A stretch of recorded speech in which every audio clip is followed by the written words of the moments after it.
Otep, cher Kamit, je vais faire un petit partage aujourd'hui en ce qui concerne le contact avec les êtres invisibles, plus particulièrement l'invocation des morts.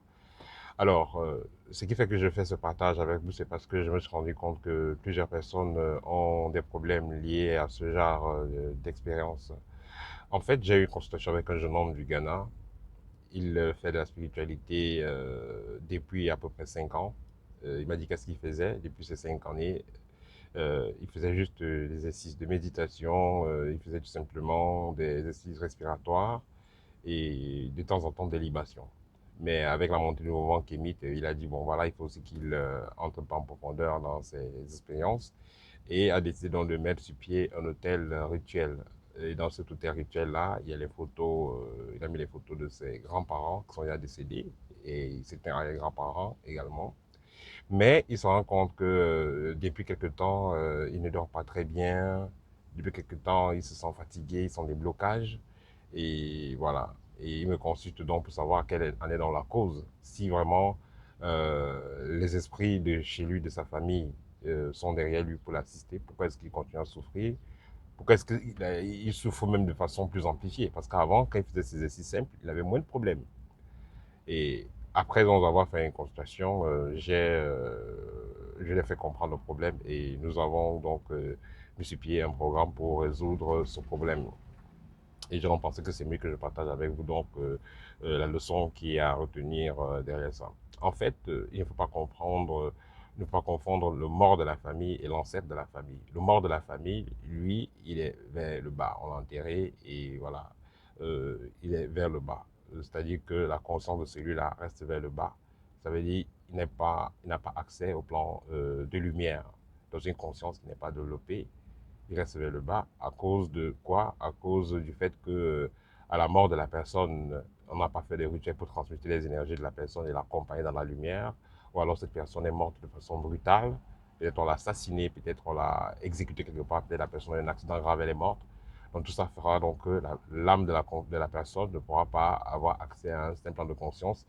Au cas où, si et seulement si, cet âme aura accès à ce niveau de conscience, si et seulement si on fait un rituel particulier pour accompagner, pour purifier la personne, stabiliser cette âme-là et l'accompagner, donc, je veux dire, apaiser cette âme-là et l'accompagner donc dans la lumière, appeler nos ancêtres pour l'accompagner dans la lumière.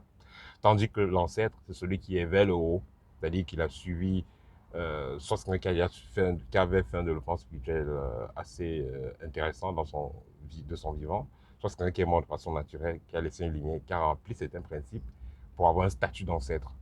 Et celui-là, vous pouvez le contacter parce que là, il a donc cette capacité-là depuis l'autre côté de vous apporter donc l'énergie positive.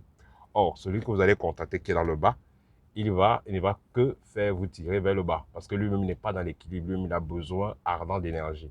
Et c'est ces esprits des morts là maintenant qui ont besoin qu'on égorge des animaux, qu'on fasse tellement de rituels pour eux. Et vous allez égorger les animaux, les offrir de la viande et tout ça. Néanmoins, vous allez toujours perdre de l'énergie. Pourquoi? Parce que ces êtres-là sont assoiffés d'énergie. Ils ont besoin d'assez d'énergie pour évoluer, pour passer à un autre niveau.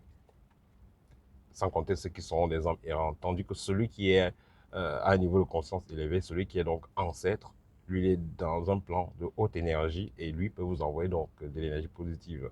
Donc l'erreur que ces jeunes initiés font, c'est quoi? Ils vont prendre toutes les photos de leurs ancêtres ou alors les reliques, ils vont essayer d'être vraiment en contact avec, je ne vais même pas dire ici ancêtres, avec des gens qui ont trépassé, qui sont morts dans la famille.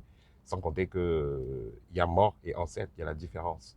C'est pas parce que l'arrière-grand-père était décédé, comme il n'est plus là, il est de l'autre côté, vous pensez qu'il peut vous aider. Non. Il faut voir, est-ce que la personne-là a une rhumatique? Est-ce que cette personne-là a un statut d'ancêtre? Si oui, dans ce cas, la personne peut vous apporter la positivité. Mais sinon, si cette personne n'a pas de statut d'ancêtre, elle va plutôt vous vampiriser et vous apporter des problèmes.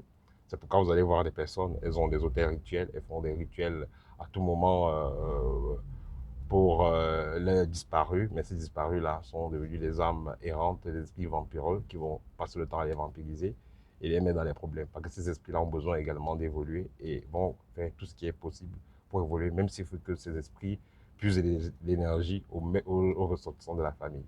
Voilà. Donc c'était le petit partage que je voulais faire avec vous aujourd'hui. vous avez besoin d'une consultation, n'hésitez pas à me contacter. Au TEP et à très bientôt.